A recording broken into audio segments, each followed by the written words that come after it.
After the tornado in Tuscaloosa, we were at one of our staff writers' houses, and or his grandmother's house, actually. He was nice enough to have us all there, about 16 or 17 of us in his living room. And it was the day after the tornado, and we had all been working basically for the previous 24 hours. And, it was mid-afternoon, and everybody was starting to think, like, how much longer are we going to do this? Like, how much longer are we actually going to be going as hard as we are right now and working as intensely as we are right now? And I know I was thinking that. That was the one thing on my mind was, like, when am I going to go home?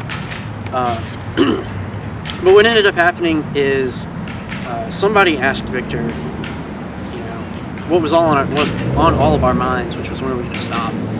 And everybody kind of just settled down and turned to Victor, who stood up in the middle of the room and just said, like, as long as we're helping one person in this city get some kind of information that they need, I'll be here and doing it. And if that takes me 3 weeks or 3 months, I'll still be here doing it. And it was, like, really epic. I mean, it was like everybody was really tired, but I know, like, for me personally, that put a lot of, like, fire back into me. And I actually stayed with Victor. I kind of resolved right then to stay as long as Victor did. Basically, so Victor wouldn't drive himself into the ground, because I knew he would. But I stayed there for about 2 weeks after. And there was a point where it was just Victor and me and a few other people who cycled in. But, I mean, I pretty much resolved, like, that day, at that time, when Victor said that, and gave that speech, if you want to call it that I was going to stay there and help him do that job. So, yeah. Boom. Well, I think that the tornado was obviously just an incredible moment that really spoke to Victor's ability not only to lead and not only to stay in Tuscaloosa and stay committed to our readers, but also spoke to his ability to motivate our staff. I think that he has been an incredibly great boss for the last year and a half, who's really taken a lot of the younger members of the staff, myself included, under his wing and taught us a lot, not only about how to run a great newspaper, but just how to be good leaders and how to serve our students and interact well with one another so that we can have one of the most productive Crimson-White teams that I think that this university has seen in a long, long time. One story about Victor that I think kind of shows how compassionate he is as a boss occurred last fall when we as a CW staff traveled to Orlando for a student media conference. And on our way down there, Will and I had been working on a story about the first-year council scandal in the Student Government Association that led our SGA president to resign. And the story was posted on the website actually while we were in Orlando.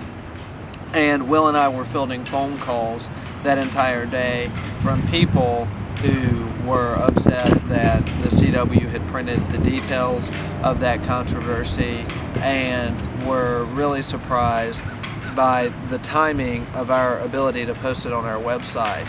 And so the next day when we went to Disney World, Victor told Will and me both to leave our cell phones in our hotel rooms.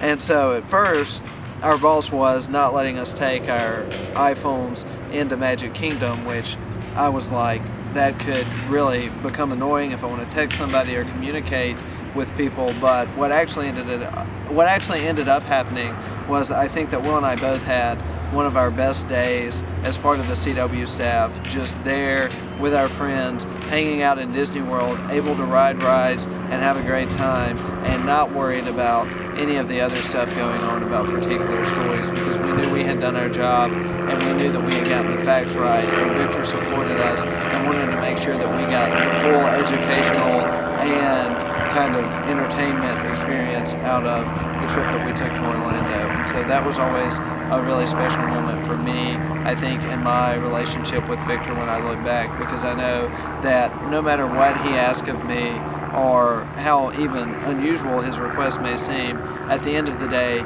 he's got all of our best interests at heart, and he's trying to make sure that we as a staff can not only produce a good newspaper, but that we can have a great time and really make a difference on this campus as we do that.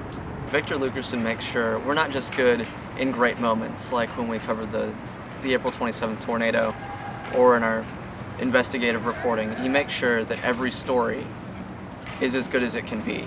And that means pushing the rest of the staff to make sure we aren't just producing something because we need to fill space. We aren't just producing something because it's there. We're producing it because our readers want to read it, and we're producing it because it matters. And he makes sure we create stories that actually matter to people. And if it comes in and it's not good enough, he makes sure it's good enough before we run it.